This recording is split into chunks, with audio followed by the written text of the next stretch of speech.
The cardboard core trick. Keep your garden beds moist for weeks, without extra watering. If you've gardened for more than a single season, you already know the silent battle we all fight, keeping soil moist without drowning plants, wasting water, or spending every evening with a hose in hand. Here at Soilpower, we're always exploring methods that work with nature, not against it, and today's trick is one that has quietly transformed entire garden beds in my own backyard. It's simple, free, and surprisingly powerful. The cardboard core technique.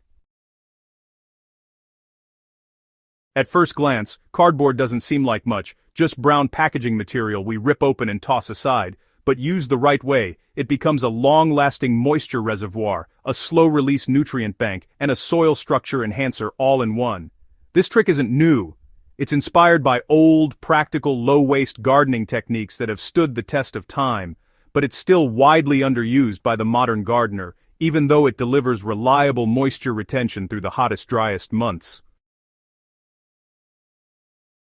So, let's get into the details. Not fluff, just real, proven, actionable knowledge you can take straight into your garden. Why moisture retention matters more than you think. Ask any veteran gardener and they'll tell you, plants don't just need water, they need consistent water. The moment the soil swings between bone dry and overly wet, plants start showing stress, slowing growth, dropping flowers, and producing smaller yields. Most of the time it isn't lack of nutrients that restricts growth, it's inconsistency in moisture levels. This is especially true in raised beds, sandy soils, or hot climates where water evaporates faster than plants can absorb it. You might water thoroughly in the morning, only to find dry soil by evening. Even the best irrigation systems can't fully account for rapid evaporation. The cardboard core solves this problem at the root, literally. By holding moisture deep within the soil profile, it gives plants steady access to water throughout the day, and even through multi-day dry spells. It becomes a hidden sponge beneath your plants, doing the work for you. How the cardboard core works. A simple concept with powerful results. When you place cardboard deep inside your bed, either as a sheet or rolled into a vertical core, it absorbs water like a sponge. Cardboard is made from cellulose, which naturally expands and holds water, before slowly releasing it back into the surrounding soil. The decomposition process also supports microbial life, which further improves soil structure and moisture capacity. What makes the cardboard core method so ingenious is that it doesn't rely on chemicals or manufactured water-retaining crystals. It uses a biodegradable material that enriches the soil as it breaks down. Over time, the cardboard becomes full of fungal pathways and microbial channels that help the soil stay moist long after the cardboard itself is gone. It's low cost, it's low effort, and the results genuinely surprise most gardeners who try it for the first time. Setting up a cardboard core, a Soilpower approach. Let me walk you through the exact method I use, one that beginners can follow easily while still offering enough nuance for experienced gardeners. Start by choosing plain cardboard, no glossy coatings, no thick-colored inks, and no tape. These coatings block moisture absorption and may introduce toxins into your soil. You want the simple brown corrugated kind that breaks down naturally. For raised beds, I prefer rolling the cardboard into a firm cylinder. Think of it as creating, a vertical water battery right in the middle of the bed. Once the core is in place, just fill the inside with a mix of compost, shredded leaves, or grass clippings. This organic material absorbs water and helps the cardboard degrade evenly, while also generating beneficial microbial activity.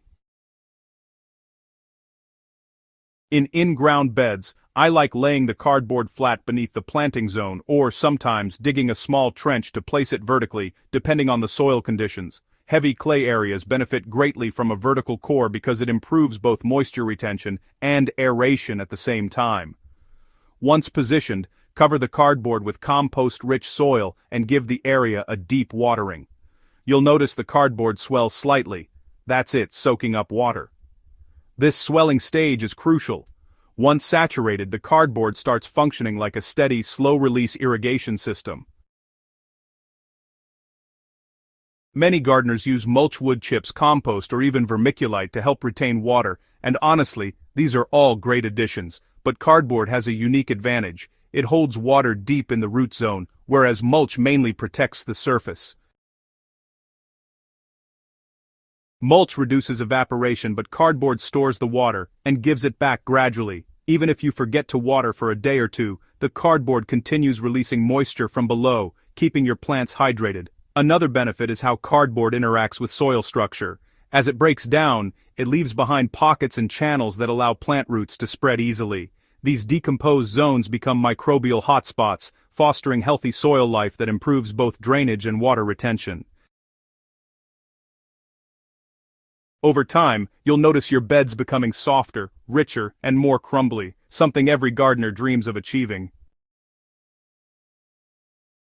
One of the most satisfying aspects of the cardboard core method is how it continues benefiting the soil seasons after the cardboard has fully decomposed. In my own Soilpower gardens, I've observed several long-term improvements. First, the soil becomes significantly more moisture stable. Even during dry spells, it holds water longer and more evenly. Plants experience less stress, which means better fruiting, larger harvests, and fewer disease issues. Second, the decomposition process naturally adds slow-release nutrients to the soil, contributing to fertility without relying heavily on store-bought fertilizers. It's subtle but consistent, the kind of slow-building soil health that makes every season easier than the last. Third, the increased microbial activity from the cardboard's breakdown creates a healthier, more balanced soil ecosystem. You'll find more worms, better aeration, and richer organic matter throughout the bed. This is exactly what long-term gardeners aim for: a living, breathing, self-supporting soil structure.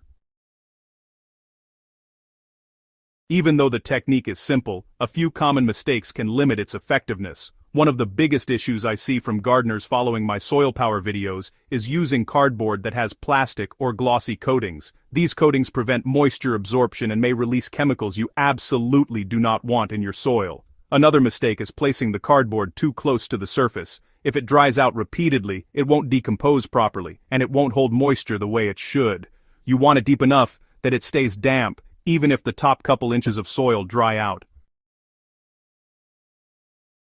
Finally, avoid using too many layers of overly thick cardboard in shallow beds. Thick layers take too long to break down and can temporarily block root penetration. Balance is key. 1 or 2 layers of corrugated cardboard is perfect. If cardboard is the engine of moisture retention, mulch is the protective layer that keeps everything running smoothly. After placing your cardboard core and filling your bed, I highly recommend adding a generous mulch layer on top, about 2 to 4 inches, depending on the material.